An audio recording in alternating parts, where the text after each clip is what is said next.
Bonjour à tous, je voulais vous expliquer de vive voix les raisons de ce projet de financement participatif. Alors pourquoi aujourd'hui, pourquoi 9 ans après l'ouverture de l'atelier boutique et un peu plus de 10 ans et demi de démarrage de mon activité de Lily Kayali. Alors je suis un peu émue, voilà, parce que c'est pas forcément des raisons hyper faciles mais qui ne sont pas de mon fait. Le local a subi un dégât des eaux qui a duré plus de 3 ans. Ça a démarré en mars 2013. Donc il se trouve qu'au-dessus de la boutique, il y a 2 appartements. Et donc pendant 3 ans, ça venait d'un appartement, ça venait de l'autre. Enfin, une histoire très compliquée pour trouver l'origine exacte de cette fuite, malgré les nombreux travaux qui avaient été effectués au-dessus. L'année dernière, donc autour d'avril-mai 2016, ils ont fini par trouver une canalisation encastrée dans une paroi qui était fêlée. Donc depuis un an, il n'y a plus d'eau qui coule. Mais par contre, il y a, cette boutique, c'est un cagneux, donc il y a des belles poutres à la française. Et un dégât des eaux dans ce genre d'endroit, ça crée l'apparition de vrillettes, qui sont des petites bestioles qui grignotent le bois.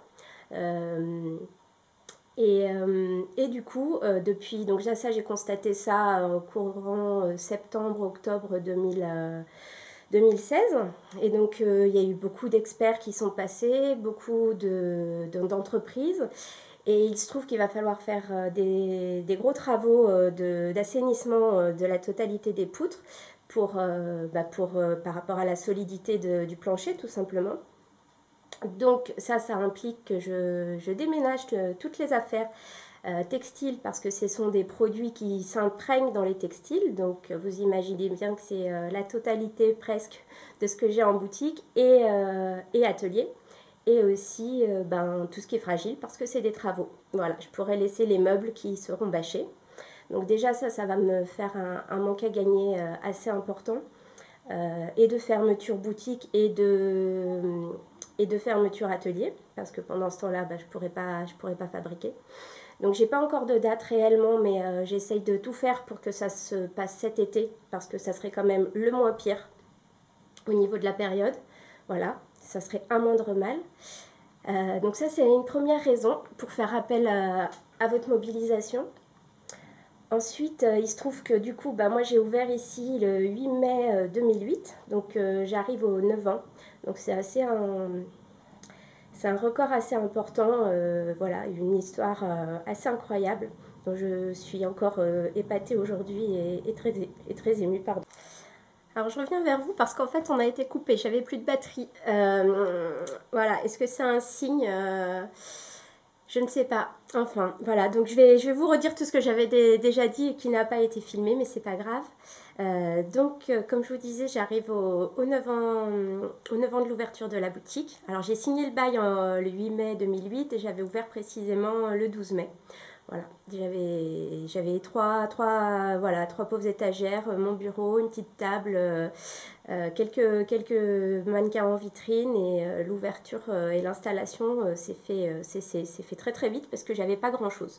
Donc la boutique telle que vous la connaissez aujourd'hui, c'est vraiment le fruit de 9 ans de travail, chiner des meubles, récupérer des meubles, beaucoup de système D, de briques et de broc. Voilà. Et donc, comme je vous disais, là, j'arrive au terme de 9 ans du bail. Donc, je suis en pleine négociation de renouvellement. Et donc là, c'est aussi une douche froide qui vient se rajouter à ce dégât des eaux. Ironie du sort. Donc le dégât des eaux, juste, j'ai pas précisé que c'était à cheval sur l'arrière-boutique et sur la boutique. Et la fuite, elle a coulé côté arrière-boutique. C'est pour ça que ça m'a jamais empêché de continuer à ouvrir la boutique. Par contre, le mur côté boutique est complètement imbibé. Voilà, donc c'est un mur porteur en pierre. Ça se passe à ce niveau-là. le dégât de la fuite. Par contre, du coup, les poutres, eh ben, ça touche la totalité des poutres côté boutique et côté arrière-boutique. Voilà, petite précision. Donc je reviens au bail. Pendant ces 4 années, mon propriétaire a plafonné le loyer, ce qui fait que bah, du coup moi j'ai pu continuer mon activité avec un loyer un peu plus faible. Le souci c'est que là du jour au lendemain, eh ben, ils souhaitent le réévaluer à la valeur locative, ce qui est légitime et à la fois impossible pour moi à gérer, en tout cas sur du long terme. Voilà, je pourrais supporter ça quelques mois, mais pas plus. Donc du coup, comme à chaque problème, il y a une solution. Voilà, c'est ma philosophie de travail, de vie, etc. Même si c'est pas forcément toujours facile de les trouver, les solutions, hein. Voilà, donc du coup, l'idée c'est de partager la partie atelier qui est plus dans l'arrière-boutique. Parce qu'il y a de la place, c'est très mal exploité parce que voilà, j'ai que des meubles de récup qui font pas la totalité de la hauteur sous plafond, etc. Donc en le réagençant vraiment avec des meubles adaptés, il sera possible d'exploiter du rangement en hauteur et de dégager plusieurs espaces de travail au sol. Donc voilà, ça sera la solution pour diminuer mes charges fixes à la source, à partir de 5 euros. Parce que 5 euros multipliés par beaucoup de personnes, ça peut faire beaucoup. Pour ceux qui pourront contribuer à hauteur de plus, eh ben, c'est possible, bien évidemment. Il y a des contreparties à ces contributions, des petits cadeaux, des tote bags, des petits stylos de la boutique, des chèques cadeaux, voilà, un petit peu à la hauteur de la participation que vous pourrez faire. Et aussi, il faudra bien évidemment se mobiliser pour faire parler de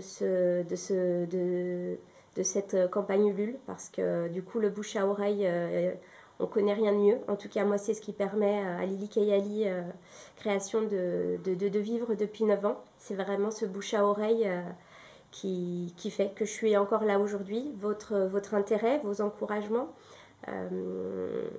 votre soutien actuellement avec un peu toutes ces histoires, parce que voilà, quand vous me dites tenez bon, on y croit, ça serait dommage que vous arrêtiez, eh ben, moi ça me donne encore plus de courage, même si forcément c'est pas évident, hein. J'ai presque fini par me dire est-ce que ça en vaut la peine.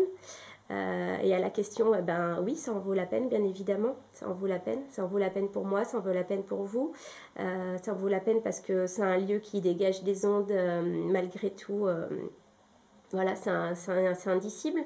C'est un canut, voilà. Donc on revient aux origines de la fabrication de ce lieu, du textile.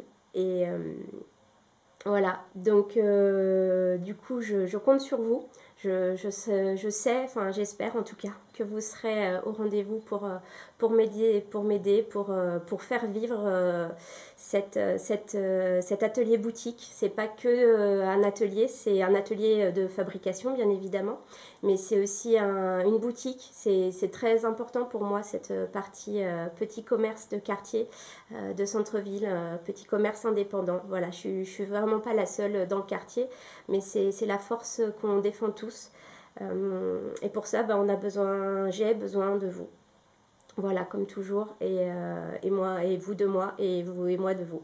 Voilà, donc en tout cas, j'espère vous revoir très prochainement et avoir de très très très bonnes nouvelles à vous annoncer. La réussite de cette campagne Ulule, le déménagement, bon, ça c'est pas forcément la partie la plus drôle, hein, c'est pas chouette, je vais déménager, mais il va falloir le faire.